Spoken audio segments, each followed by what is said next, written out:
The next speaker is James Johnson. City Council, Mr. Mayor. In an official statement given to me by President Moore, the Attorney's Office writes, and I quote, "After review, the city does not find that Drag Queen Christmas would be a risk to the general welfare of the community," end quote. So I do wonder what that review was like. Who at the city did that review? And what did you find? We all know the truth is no one in Pensacola city government did a review of Murray and Peter's Drag Queen Christmas.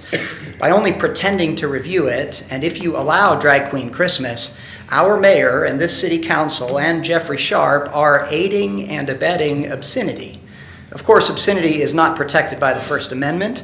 Any attempt to justify Drag Queen Christmas with the First Amendment reveal either one's ignorance about the limits to the First Amendment, or it reveals ignorance about Drag Queen Christmas in specific. Had the city actually reviewed it, you would know that at a point during the production, one of the drag queens walks over to stage left to open a gift on Christmas, and then reveals an 18-inch dildo.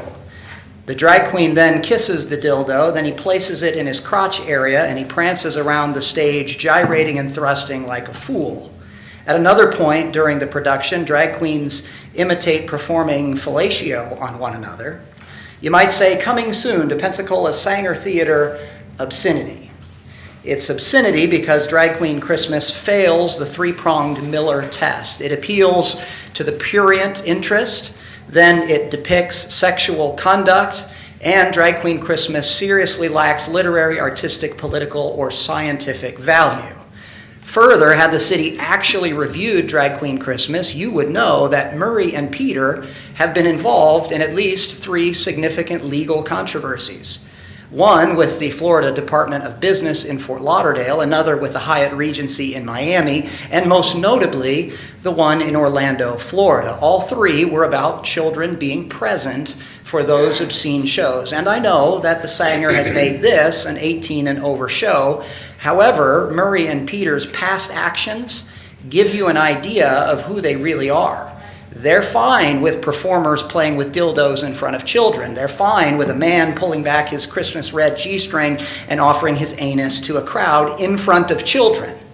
Many other city officials across the country have looked the other way. However, you could be the ones that stand against this evil obscenity. Murray and Peter are abusing the First Amendment. They're mocking the beauty of femininity. They're mocking Christ, and they're attacking the image of God. Yet you have the authority to say, not in our city.